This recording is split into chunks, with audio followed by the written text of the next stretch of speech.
What's good, everyone? Welcome back to my channel. First video where you see me without sunglasses in my car. I felt like revealing more of myself today. Because when you wear sunglasses, it's that poker face. It's it's that face that like you cannot read a person's emotions. So it's useful to use sunglasses sometimes, especially I like to use sunglasses when I'm tired. Actually, today I am tired a bit. It's my day off from the gym. But yeah, if you want to like not, and it's more like, how can I say that? Before, when I used to wear sunglasses, is because I didn't want people to worry, like, oh, are you tired? Are you okay? Or whatever, in a sense that I was like, I want to look good. I was afraid of how people would perceive me. Now, I don't care if people see me tired. It's more that I don't want people asking me questions because I'm so focused on what I need to do that I don't want useless conversations, according to me. Is that like sometimes when somebody comes up to me and is like, oh, are you okay? It's like, yeah, I'm fine. I'm just tired. Like, you don't need to worry. But at the same time, I appreciate it from the people I love. The people I love that ask me if I'm okay. But when it's random people, I'm like, yo, just do your stuff, like, you don't need to worry about me. Like, we're not always 100%. But yeah, like, today I'm more tired. And even in the way I talk, I'm like, chill. I could be excited though, like, but it's just that I know how to like mix between both. Anyways, I'm not even talking about the subject yet. But it's value what I give you. It's still value. But the subject for today is, actually it fits with my vibe today. But the subject for today, it's how talking less will actually allow you to become more productive in life in general. And actually be more successful too. And here's how it's gonna help you. And I'm gonna give you 3 points. Number one, the problem when you talk too much is that you reveal too much. And when you reveal too much, what will happen is that people will use that information against you. And sometimes they'll use it against you subconsciously, and sometimes they'll use it against you consciously. And that's something you have to be very, very, very aware of. Because you see, I used to be someone who would talk a lot, like reveal a lot in multiple situations, whether it was relationships, whether it was in the work environment, whether it was in social situations. I would reveal so much about me, and later on when I would see that situations would unfold or certain things would happen, I understood why they happened. It was because I couldn't keep my big mouth shut. It's you reveal too much. And I'll give the example with dating because that's the easiest way to like catch it.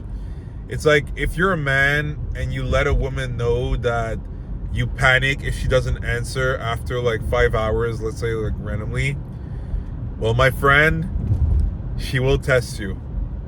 And it might not even be conscious. She might actually in the beginning comply and be like, oh, okay, I'm going to be careful with that. And then it's going to happen. And you know what's funny? Is that if you're actually secure with yourself, like if you're actually, how can I say that? Like secure, meaning you wouldn't worry about these things. I guarantee you that the day that like she would not answer you at the pace that she would normally answer you, you wouldn't even think about it too much. You would just be like, whatever. Like, you wouldn't think about it. You wouldn't be like, oh wow, what happened? She didn't answer yet. You wouldn't care. But because you have that trauma and that like you're anxious, what's gonna happen is that the moment she will answer you after 5 hours, and you want to know what's funny? It could be 5 hours and 30 minutes, which is not that long. It's just 30 minutes more. But those 30 minutes, you will be like, what the fuck happened? Like, and it's like, and then when the 30 minutes pass and she texts you, you're like, oh my God. And then what's going to happen eventually it's gonna be longer, and you're gonna lose your shit, and eventually she's gonna sense it, she's gonna see it in the way you behave, and she's gonna be turned off. Because let's be honest, who wants to be with someone that, like, you know, freaks out because they're not getting an answer? It tells a lot about who you are as a man, as a person, if you're like that. So you need to get that stuff under control. And yeah, so that's why yeah, that's why it's important that if you have certain things that you're working with yourself and that you know you struggle with, don't be vulnerable with people just to be vulnerable, because you want to be like, oh yeah, I'm opening up to her because I want to be I want to show her that, like, I'm real, you know, that, like, you know, I have flaws and that. No, it's okay. Let her figure out your flaws gradually. You know, like, you don't need to, like, dish that out. And honestly, there are certain flaws that you should keep to yourself, meaning, like, you keep to yourself and you need to work on them, not just keep to yourself and you don't reveal them or you never work on them, because it will be a problem eventually. Like, it's gonna become a problem. So no, what you want to do is, look, you're aware of that, like, you have triggers, keep them to yourself and use that interaction, that relationship that you have with the person, as a way to grow and get past your insecurities. So yeah, so you see, revealing too much, talking too much is not a good thing. It's good to keep things more for yourself. And if you need to talk, go talk to people that you can trust, family, really close friends, a therapist if you can afford one. But do not open up to people that you barely know. Like, don't do that. You're just gonna get burned. So that's the point number one. The point number two that people don't realize, especially when you're in the matrix, and it's something I can tell you straight up, I am so self-aware of that. And even talking with this video right now, I'm self-aware of it, but I am here to provide you guys value. So the video is gonna last the time that it's gonna last. But I do have a cap in my mind that I'm like, look, if I feel like in my mind it's fizzling out, I'm gonna stop the video. And this is what I'm gonna tell you guys, is that having a conversation, talking, takes mental bandwidth. It takes energy. And I'll give you an example.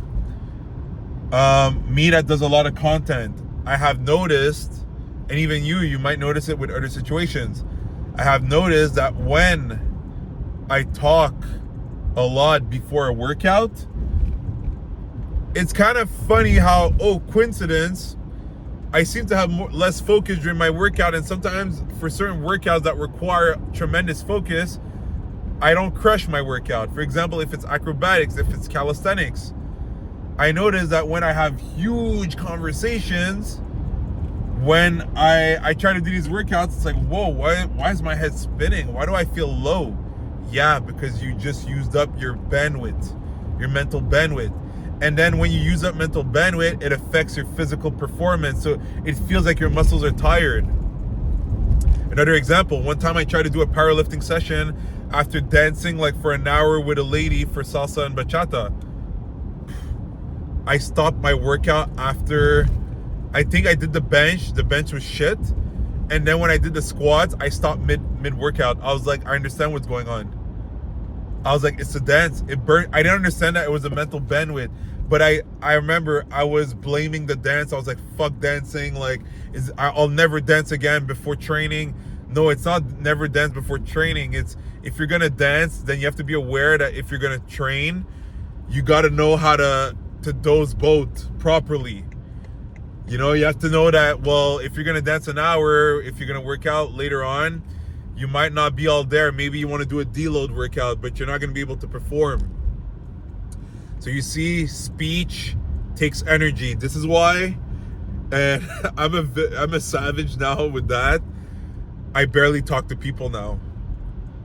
I keep conversations short. If I'm going to have big conversations, it's only with people that I truly value, people that make me feel good, and people who, are just in my social circle on a constant basis. And even these people, I do not try to talk to them every day, big time conversations. I reserve moments to talk with them. And you want to know what's cool? When I do talk with them, I feel more recharged after, because the conversation was stimulating. The conversations brought me something. But now I'm very selective with who I talk. Very selective. I'll nod a lot. I'll be like, okay, yeah, cool. Yeah, oh, all right. I'm absorbing the information. It's not I don't give a fuck. But I'm not going to start investing so much energy in the conversation, because I know it's going to take bandwidth that I could use for my projects, for my trainings, for my job as a pharmacist as well in the family business. I save every ounce of energy that I can for what makes me build and grow. And that's a level you'll reach one day when you're more mature, but it's amazing. You won't feel the need to justify yourself. You won't feel the need to appease people. You'll be like, if they get it, they get it. If they don't, they don't. That's it. That's all. It's okay. Now the third point. The advantage when you don't talk too much, and that's going to help you grow and become more successful, is that you'll be a better listener. So you'll be able to listen more to people. You'll be able to get new points of views. Be open-minded, because you're not there always trying to like, yeah, I know this, I know that, I do this, I do that. No, it's like, I listen now. Sometimes I go to events and I'm quiet as hell. And some people might think, is he shy? It's like, no, I'm just absorbing the value. I'm just enjoying the show. You see what I'm saying? It's like, I don't need to be like, oh yeah, I'm the alpha dog. I'm the guy that's going to like run the show. I have my moments where, yeah, I run the show. And these moments are not because like, oh, I want to establish dominance. It's more that I am dominant in that situation. So I'm there to provide value. So I will dominate. But there's other situations, and there's even such situations where I could dominate, and it is my place to dominate, and I act as if I'm a newbie. Why? Because I still learn. I learn from everyone. I learn from experts. I learn from losers. I learn from winners. I learn from everyone. So if this video provided you value, then you can leave a like. You can leave some comments if you can relate to what I just said. And don't forget to subscribe. Like that, you'll have access to future content as well. And I'll see you guys very soon.